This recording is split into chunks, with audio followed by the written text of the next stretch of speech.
Hello, welcome to the Oblivious Maximus podcast for another episode. I'm Aaron. I'm Ben. That's Allan. Welcome to the podcast. So good to be here. Allan Stacey. Oh yeah, That is my name. Allan Stacey. Alan James Stacey. Allan James. AJS. That's it. Allan James, welcome to the show. Appreciate it. It's good to be here. So I guess I thought I could start it off by saying when I first met you, I was so excited because I don't know if I met you before you were an Outright, but maybe, I don't know. Again, now I'm getting my timelines wrong, but I feel like famously you replaced me in Outright, or is that incorrect? I don't know. Either way. I think maybe. Either way, I was so stoked when I think I met you at that point and it was like, oh, hey, this is Allan. He's going to be playing guitar now. And I went to the band practice to like show you the riffs or something. And you were wearing a Death shirt, I think. Oh, hell yeah. And I was like, this guy fucking rocks. Yeah, man. This band's going to be sick. Been friends ever since. That's it. We have. Truly. I think I met you through Smithy, our mutual friend Luke Smith. I don't know how. Maybe he was playing in Marathon and you were in Stockades at the time. Oh, man. I don't know. I distinctly I could remember. I distinctly remember you coming up to me in the beer garden at the old bar and going, Serlo. And that's it. Sounds like something I'd do. Yeah. Yeah. A lot of interactions. Very excited to meet you. Still am every time I see you. It's a beautiful thing, you know? Totally. So despite those two bands we have mentioned, you are currently playing in Gutless, Correct. Brutal As, Hell yeah. and Street Sweeper. Not so brutal. Slightly Still. less brutal. Really rocking though. Yeah. Is it just those two at the moment? Just those two at the moment. I think I'm stretched pretty thin as it is, and it's nice to have two different bands on either end of the spectrum, kind of thing, you know. Yeah. But And if people were to wander into Rowdy's Records, they might see you there as well. Here we are, plugging. You will. If you listen to the audio version, Allan did doff his cap. I did. And it says I gotta Rowdy's Record. represent. I got to rep. So my first like big question right now, playing in Gutless, playing in Street Sweeper, how does the riff mind go changing between two things that are quite disparate, I would say? Yeah. No, it's a thing for sure. Yeah. But I think Gutless is not really my baby, if you know what I mean. I just kind of do what I'm told. Yep. When I first joined, like I hadn't really played death metal or like that style of guitar in such a long time. So it did take me a little while to just kind of build up that stamina for that kind of stuff. And I'm still working on that. But well, you don't show it because like that. Yeah. haven't seen you guys a lot recently. Like you guys are ripping up there. I appreciate it, man. Thank you. Yeah. Yeah. I mean, I tried to, put in the work to, be good at that for the band, because I always liked the band, and it's kind of when you're the new guy and something like that, you don't want to let anyone down. But and some people like probably might not have known you as ever playing that type of music either. Probably not. That was Bedroom Allan. That was like 13-year-old That's Allan. the Allan I know and love. Yeah, Bedroom Allan. Yeah. Yeah. I think one of the many times, man. I think one of the other like first times, maybe it wasn't an Outright thing, maybe it was just talking to you about it. But I think you were playing the guitar that doesn't have a headstock. Oh hell yeah, the Steinberger. Steinberger. I missed that thing. I sold that thing for like $1,500, and I looked on Reverb.com the other day, and it's like $8,000. Oh, it sucks when that happens. But I think you were playing like, I want to say like that Necrophagist song, or what's the big song off that record? Stab Wound. Yeah. I think you were playing that, and I was like, this guy rocks a guitar. Yeah, Necrophages are a big one. I love that stuff. Yeah. But I think like when I was younger, like technicality was always big for me. Yeah. I was like, whoa, like look at these people pushing the boundaries of like what can be done. I don't think I've never been able to get there. Yeah. I don't think, but like I have mad respect for people that play that kind of music. Yeah. Well, I was like obsessed with that stuff when I was in school. Like, and I think my realization came like just so hard and fast that like I cannot write music like that at all. I don't have enough musical brain power to do it. But also I simply cannot play it. Like it's hard. As much as I would like to. But I also feel like as you get older, you learn that there's some Pro Tools involved. And, oh yeah. you know, yes. But you try not to think about that. Yeah. You know, give the benefit of the doubt. Yeah. I think the other thing too, Gutless of late, post Europe tour, I think you just in that full like post, big show lock in, like real tight. Yeah, that like even leading up, we were practicing so hard. Yeah, like over that tour, just playing every night, it was like 14 shows straight. Yeah, it's like it's pretty hard not to be locked in after. Oh yeah, absolutely. Yeah, because what show was it? The Bendigo with Elgar Mortis and it was kind of a weird lineup, but worked quite well. Yeah, and well, that's the thing that I love about Gutless. So I think it's like, it can work on a death metal lineup, can work on a hardcore lineup, and people seem to be into it, which is cool. Yeah, I think it's truly like the first. I mean, I would say obviously Faceless Burial kind of had that as well, but I think for Melbourne, at least in the time that I've lived here, certainly I've never known a time where like death metal bands were readily accepted to play any shows other than like you're opening for Psychroptic. Like that's the gig you get. Totally. Or when Deicide come here, that's who you're playing but with. I feel like it might be even a bit more of a conscious thing for the band to not go down that route. But you need to speak to them about that. Like I said, I do what I'm told. Well, you're doing it well, mate. Thank you. No, but I think it's a good decision though, regardless. For sure. Like and I suppose it's a little bit different for, when people have played in hardcore bands and like have been in that world too. But I think the other thing too is like, or at least what I feel lately in playing music here is that like people are getting far more like chill with just like playing whatever show and doing mixed bill stuff, which is bonkers to think of because like I'm sure that was the way it was here pre me living here at some stage. But growing up in Canberra, like every show was a mixed bill show. There wasn't enough death metal bands to have a death metal show. Yeah. Like it was. No, for sure. Well, sort of like early tens, it sort of, there were a lot of mixed bills. It sort of split off into where you even had like multiple hardcore scenes and multiple of like the same genre scenes. And then I think it just imploded and then COVID hit and then it's all mixed again now. Yeah, I feel like. But it's taken a long time to get back there. Yeah. Yeah, I mean, I don't know. I think like the whole like, we've already talked about it a couple of times on this, but like the post-COVID like boom has been like crazy though. For sure. I mean like. It's overwhelming. Yeah. Sometimes my mind is still stuck in the fact that we can't do anything. Yeah. And then like something comes along, I'm like, oh yeah. I don't know. Like even like international tours still, I'm like, my ear's just not to the ground. Yeah. And I'm like, oh, the Damned are playing next week. I should be, pre-COVID, I would have been all on that. But now I'm like, oh well. Yeah, yes, I'll miss it. Things are too split. Yeah. Well, and even was the Gutless tour the first international trip you'd taken since COVID, or had you done some stuff in between then? Yeah, I did a tour on guitar with a band called Romero. Oh, true. The year before. Just filling in for them and did a kind of UK Europe run with them, which was kind of my first experience doing that. Yeah.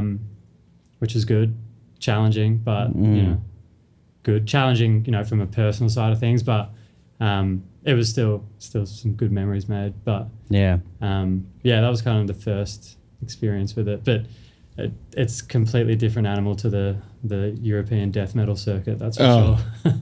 What was like what was the biggest show that you guys did when you were there? You played a big fest, right? Yeah, I think we did. When we first got in there, we did Killtown Death Fest. Yeah. Love that name. Yeah. That's in Copenhagen in Denmark, which was great. And it's kind of like Killtown Bookings who do it all. It's kind of like the meeting place for a bunch of different tours they have going on at one time. So yeah, it was great. Saw a lot of great bands and met some cool people. And I'd probably say the second or the biggest one we did was probably Tones of Decay. Yeah. In the Czech Republic, which was pretty wild. I've played in both of those places. Copenhagen was absolute dog shit. For I Exist. The two big takeaways for it were, because we were on like a hardcore tour essentially, there would be like, it'd be a real dice roll as to whether like the show would be a hardcore crowd or it would just be like music fans. Yeah. And so when it was like half the time when it was just like a hardcore crowd, we wouldn't go over that well. And that show in particular was, I distinctly remember being one of those shows.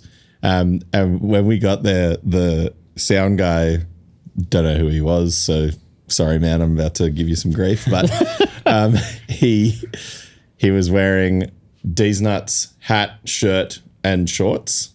And I was like, this brother loves D's Nuts. And then he came straight up to us and he's like, oh, Australia. Right, yeah. And I was like, yep, D's Nuts are from Australia. And then he was like, cool, goes back over, starts like getting ready to do sound for us. And then like we sound check, everything's all good, great, whatever. Then before we play, he's kind of like, you guys, you got to go in a couple minutes. Like, yep, cool, all good. Lights come down, AC/DC up. And he like introed us and was just at the back of the room like, that's how it's done. That's how it should be done. But like, we're loving this, obviously. This is like the funniest thing that's ever happened. But like the hardcore crowd at this show were like, what is this fucking Australian bit? Like, because we thought like, oh, right, now we're going to make fun of this. We can like have a real laugh with it. Not the case for that Copenhagen crowd. I appreciate this guy, whoever he is. Kind of want to bring him on the whole tour. Yeah.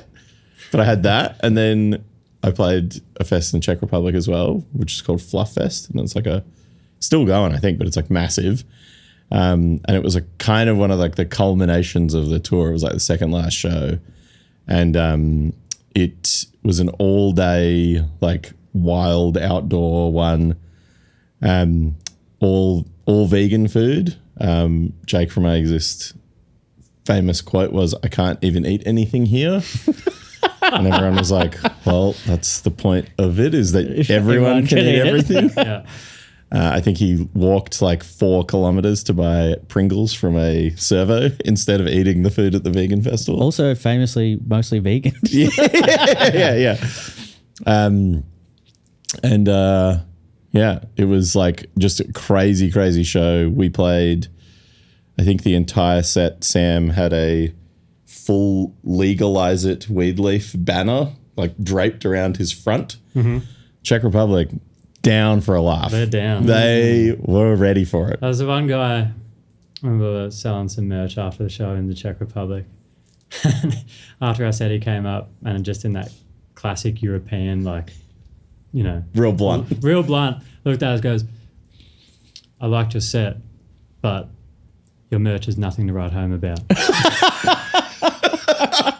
Thanks, dude. Like, cheers. And he still bought something. So we just a bit of feedback. Yeah.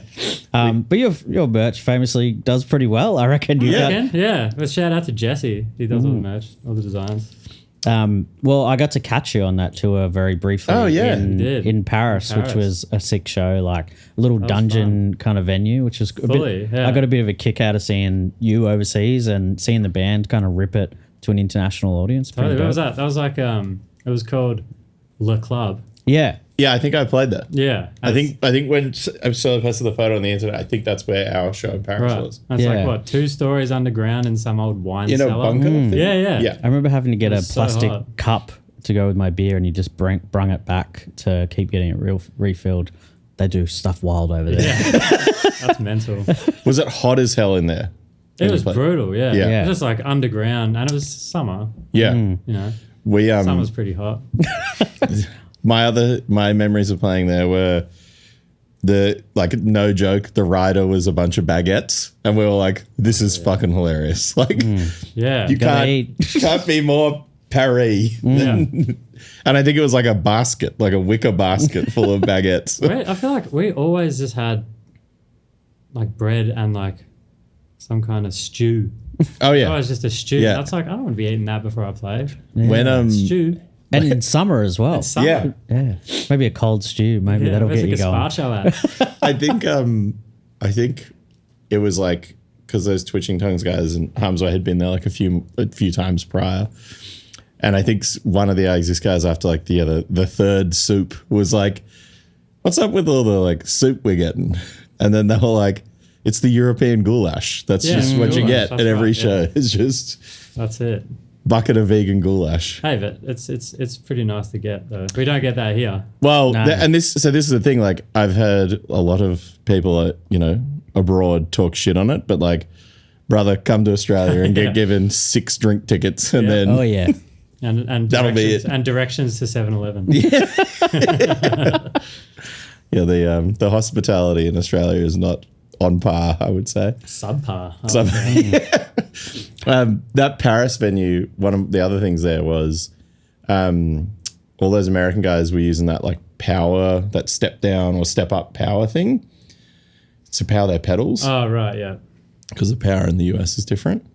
And God knows why that is the case. But anyway, and they were all plugged into like, power boards that were piggybacking off another power board off another thing. And we all went up and we played fine. Everything was all good for us. And they went up and like all of them just started getting like shocked by the mics. And like, I think one of them like moved a drum mic and got like electrocuted by it. And I was like, there is so much like power danger up here. And Jake from Axis, who's an electrician, was like, we got to unplug everything. Like we have to start from scratch, go back to like the wall and do it. And then it was so hot in there, the walls were like sweating. And it was just like, you're just getting electrocuted, guys. Like you just got to put up with it for your sets. And I think there's definitely maybe like a little video of Harm's Way or something playing, and one of them gets like real, like zapped on the face by one. Scary, man. Well, as I always say, you got to risk it for the rock. Yeah. It's like there was a venue we played in Switzerland. I think it was in Zurich, and we get there and like we had our gear with us in the car. We loaded it all in, and there's like no foldbacks. There's a mic stand with no mic. And we're going, well, there was a sound person. So what's your job exactly? Like, just turn it on. But I kind of felt like we were kind of like after a drive, we were kind of like super frustrated with it. But I felt kind of sorry for the person doing sound, because like obviously that's just how it's run. Yeah. But luckily the opening band brought a mic, which I find they've obviously played there before. It's a DIY mic kind of venue. Yeah. So Gutless you're in the middle of recording a bit at the moment. Yeah. How's it going so far? I think it's going well. We've done the drums. We're doing it with Jason. Goat Sound. Sick. Ollie smashed it. Absolute king. Just gearing up to do the guitars and everything at the moment. The shreddy bits. Yeah. So it'll be fun. I'm really excited for it. And Street Sweeper music, famously used in a ad for Catfish Comedy. Yes. Yeah. I reached out to Allan. I'm big into promo marketing sort of stuff. Making dreams come true. You should have seen the Spotify listens. I was like, can't wait for my 0.0001 cent to hit that bank account. Hey, you still got to redeem your free cheesesteak down at Catfish Comedy as well, mate. True. That's probably more than I ever get paid from streaming.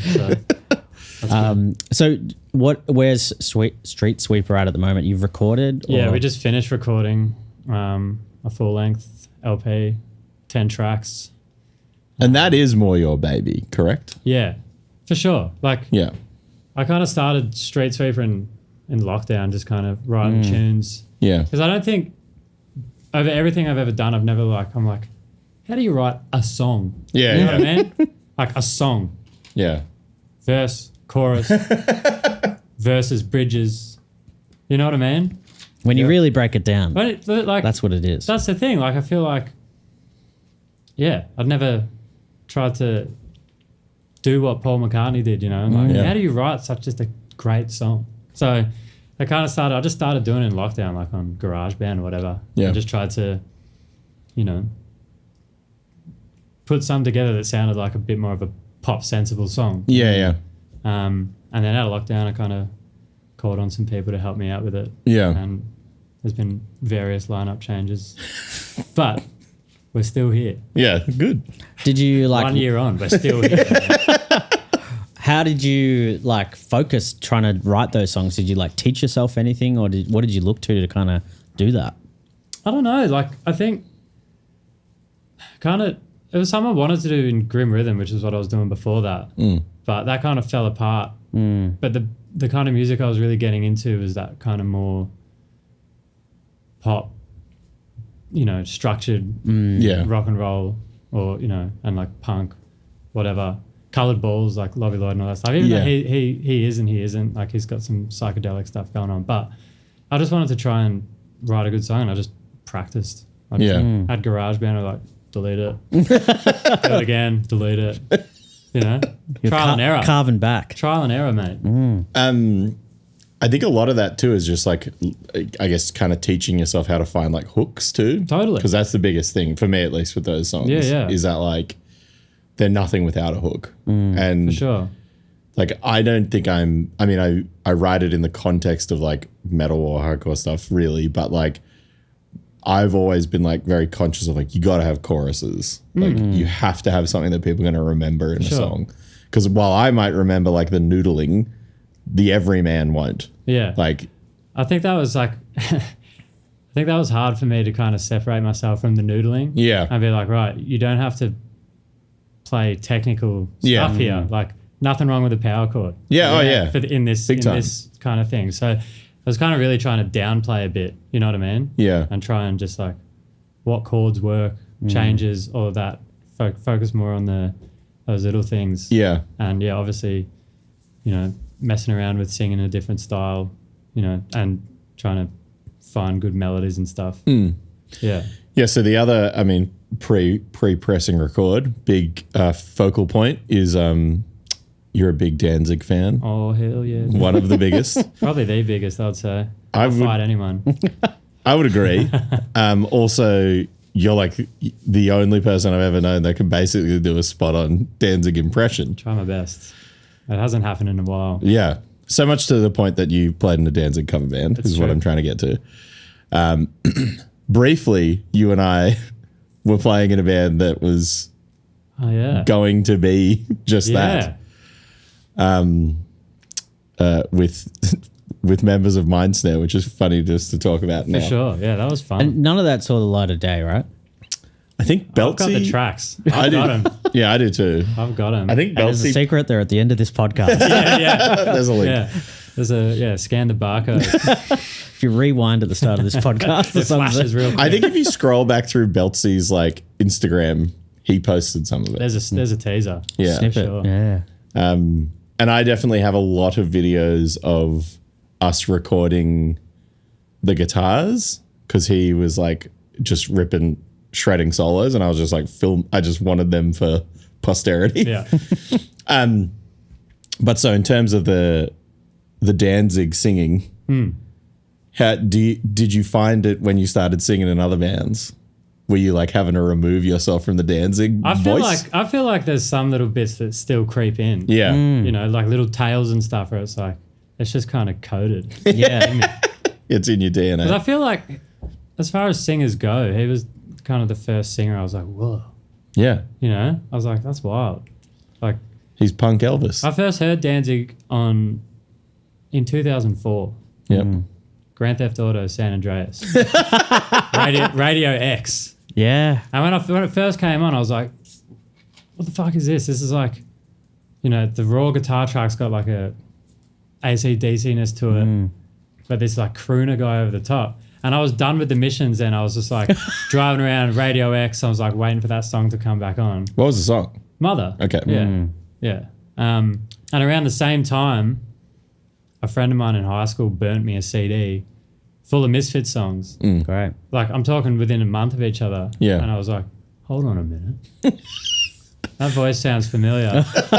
And then, jumped on the World Wide Web and put it all together. And from that moment, it just became my favorite. I was I feel like it was like fate or something. Yeah. You owe it all to GTA. I do. Yeah. Thanks, Rockstar Games. Appreciate it. I reckon you guys played what fucking bar was it? Somewhere the Danzig band played. Mm-hmm. And it was like you'd done other shows. I hadn't gotten the opportunity to see you guys play. Callum, previous guest of the podcast, also famously a member of. I think he's had a mention on every podcast we've done so far. Rightfully so. Thanks, Callum. Rightfully so. He was in the band, but I'm racking my brain of where this was. I can't remember for the life of me. But I just remember being like, I knew you guys were doing it, and then I finally got to see you in like all your glory doing it, and I was like, this is what this man needed. He needed to be up there pretending to be Danzig. Peaked in the Danzig cover band. Cheers, man. Well, some people would think that was always in you, but there was a pre-Danzig time for you. There was, believe it or not. Yeah. Wow. But it was a real watershed moment, I feel. So into what the point of my question was is with Street Sweeper then, moving on from having done that vocally, like, you know, creating pop music, essentially singing and the hooks are in a lot of that too. Yeah. So was that a lot of like the demoing? Was it just... I think so, but like I feel like, you know, if I have like a riff or an idea or whatever, I can catch a melody pretty quickly. Yeah. I mean, I'm not in no way like a trained singer or like, you know. You can hit a note though. I think so. But I think there's a lot of, you kind of find, you can kind of hear it as you play it or whatever, and then just go for it. But yeah, I definitely didn't want to sound like Danzig for Street Sweeper. What I mean is like, I think there's little things in there because maybe. I don't know. You tell me. I think I would agree. I think it's like, you know, obviously when you're in a Danzig cover band, you're doing an impression. Yeah. But you can hear the influence. Like you can hear it. Like, but it's not like, fuck, he's doing Danzig. It's like, you know, it's the sort of essence of it. I think that's one thing I wrestled with when we did that band with Beltsy. I was like, this feels too much of like a parody. You know what I mean? Yeah. I'm like, I don't want to be like disgracing the great man. You know? I mean, and the songs are great. I wrote one song and I felt like the song I wrote was like the least like it because I was using the reference points of like typo. Like I was like, maybe we could bring like that stuff in. Yeah. So horny. Yeah, exactly. So it's not just ripping Danzig the whole time. For sure. But I mean, I will say as well, I think it was like, I mean, certainly when I like years later, then after you were no longer in Outright, or maybe when you couldn't play the show, I filled in and had to play some of the Outright songs that you wrote. Right. And the difference in the Outright songs that I wrote to the ones that you wrote, I was like, I'm fucking learning guitar here. But that was kind of the same thing playing with Beltsy. He was like showing me riffs and he's playing like proper chords. And I'm a fucking drummer who started playing guitar. Yeah. So I think in like anything that I've done in terms of playing guitar, filling in, or my own stuff, but more so filling in, you really want to emulate how that other person who wrote it plays. Yeah. Because there's, you know, especially even with Tom in Gutless and Death Metal stuff, there's so much like nuance in like the right hand. Yeah. You know. So it's like you really try and need a match. You really want to try and match that. Yeah. And big time. Yeah. I think that if you do that, it actually makes it easier. Oh yeah. Well, I'm trying to learn playing for Dan Benici, who is my housemate. I'm playing bass for his band Play Drive, first show on Saturday. And it took me, I've had months to learn this, but it took me till this week to realize it's the strumming that's like throwing me out. Right. Like all the, I guess, you know, I've played like slow kind of emo-y type music and it was always like, it was never like just down picking. And he does a mix of both and that's what threw me out. And it took this week for me to go, I got to do both like, in the dumbest possible way. But that's Dan's style. Like I'm trying to play like him because he's just singing in this. And he's a great bass player too. Yeah, way better than I ever was. So yeah, I'm really learning fast. Yeah. It's good. I mean, yeah, I think like, I think another thing that I always liked about like, getting to know you was you have very similar sensibilities, I think, to me in terms of like music stuff. Right. We definitely like a lot of the same shit. But I think like when I, was no longer in that band and then you were in that band and then I heard the songs, I was like, this is so sick. Like I love every idea. And then learning how to play it, I was like, fuck, this is annoying. Like this is way harder than what I played. But I think like bringing a lot of like the I guess like sort of those cross-sectional sensibilities is what I really like about, the bands that you've been. Also like, I think has always been the thing that interests me is like not being the most like straight up band. So having like, having a, being in a death metal band and then also in like a, poppy rock band, like they do lend some level of sensibilities to one another, totally, consciously or not. I don't think I've reached the point where I'm like, I like what I like. I like an array of different music. Yeah. And, like, I love playing it. So why wouldn't I just do that? Yeah. I'm not going to like restrict myself from an experience just because it doesn't fit the mold of something else. I feel like that happens a lot in music, is you want to kind of, you're locked into a scene or something. Totally, yeah. And I think people also just get really in their own head with it too. Like people, nothing against it, but like people I've been in bands with and know that get very fixated on like, oh, that's not what our band sounds like when you like write something. And my argument to that always was like, well, I'm writing it. So yes, it is what my band sounds like. Yeah. Like I am this band. So but that's the thing. I think in any band you're dealing with other individuals that also have their kind of idea of what the thing they're doing is, and how they want to represent themselves. Yeah. And you could, they want to be, Yeah. Well, and I think that's why like I certainly have like got to this point of like doing this band that is essentially really in essence is me by myself, but then other people are helping me play it. Yeah. Like that came about as a result of like, half of the riffs on the first thing are like definitely riffs that I wrote for I Exist that people in I Exist like, I don't like that. And I was like, all right. Then tried it in Mental Cavity with the same people. Yeah. And they didn't like it in that either. I was like, all right, fuck it. Like, yeah. I got to find a new one for it. That's trusting the process right there. I like it. And the riffs work. It felt like there was a period there where you were doing a lot of filling in for bands and stuff like that. Does it feel good to kind of have Street Sweeper as like, this is me, this fits with me, I can have that control? Has that felt like a little bit of long time coming, or? I think so, but I think it was also just kind of, I don't know, like letting go of like that kind of thing, like, oh, what do you want to do? What do you want to be? How do you want to be? How do you want to look? And just kind of, I don't know. Street Sweeper has been just like an experiment for me from day dot, trying to write a good song.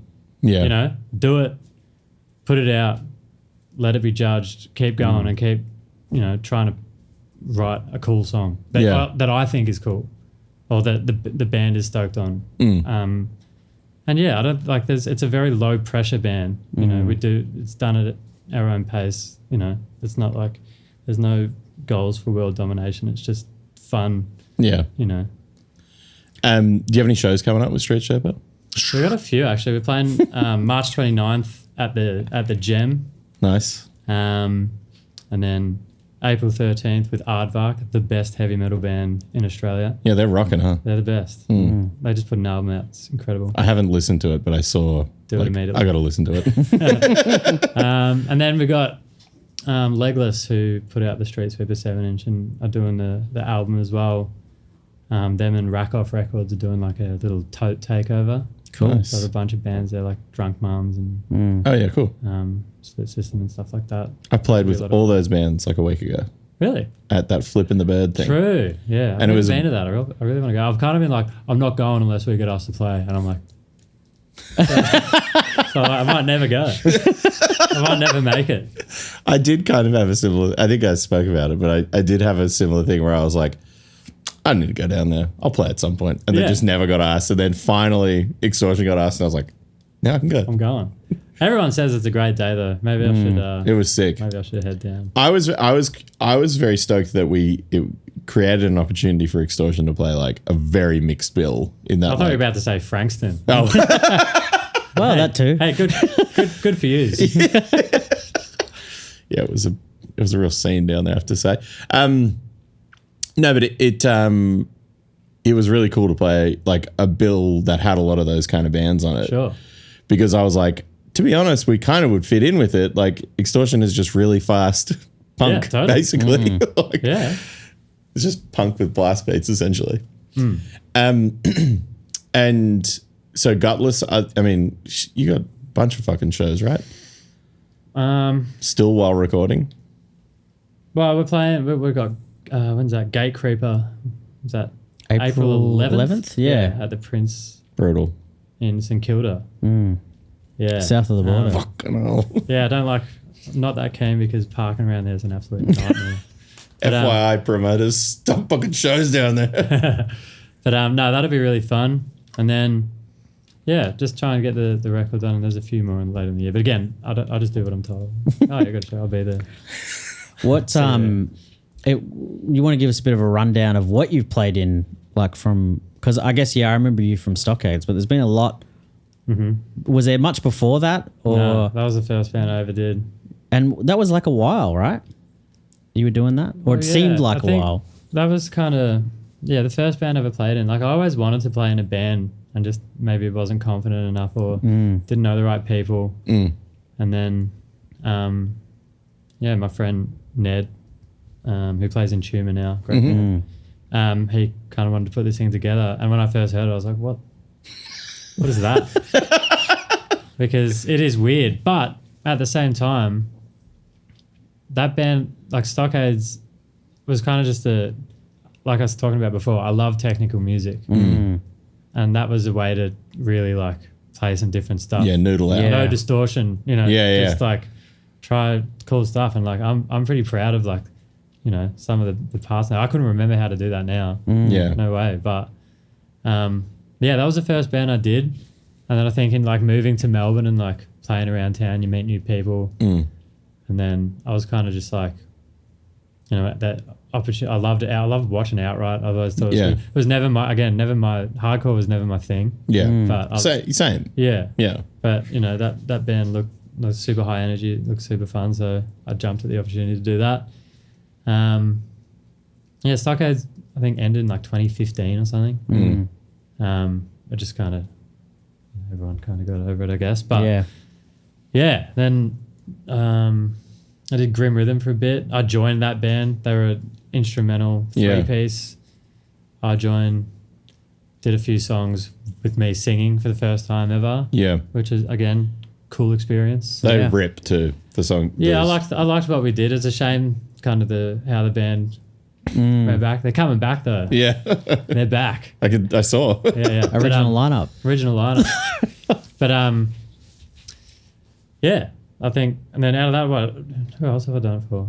I did a tour with High Tension on bass, which was a lot of fun. I had never played bass in a band before, so there you go. I just feel like every time I'm just chasing something different, a new experience. Yeah.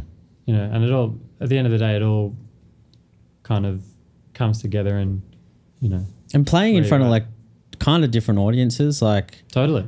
And I felt like when you were doing Stockades or like there was a bit of a moment for that type of music, there was kind of a bit of a scene around it, which doesn't seem to exist as big as it was around then. So, it's an interesting kind of pocket of time, like the Rev and those venues and stuff. Exactly. Footscray. Like the band was based in Footscray, and there was Footscray was slowly being gentrified. Yeah. Maybe we were the problem. Yeah. It's all Stockades' fault. Yeah. But no, it was cool. But it's all just learning, I think, at the end of the day, and that's what's fun. You take a little bit of everything from whatever you do, I think. And now your most famous profession is manning the desk at Rowdy's Records. Yeah. A real local high street icon, I'd say. One of the great shops. I love it. How was the show there the other day? It was great. Frenzy from Greece. I think it was the 10th show they've played in 2 weeks or something. They've been here. They also played Flippin' the Bird. There you go. Yeah.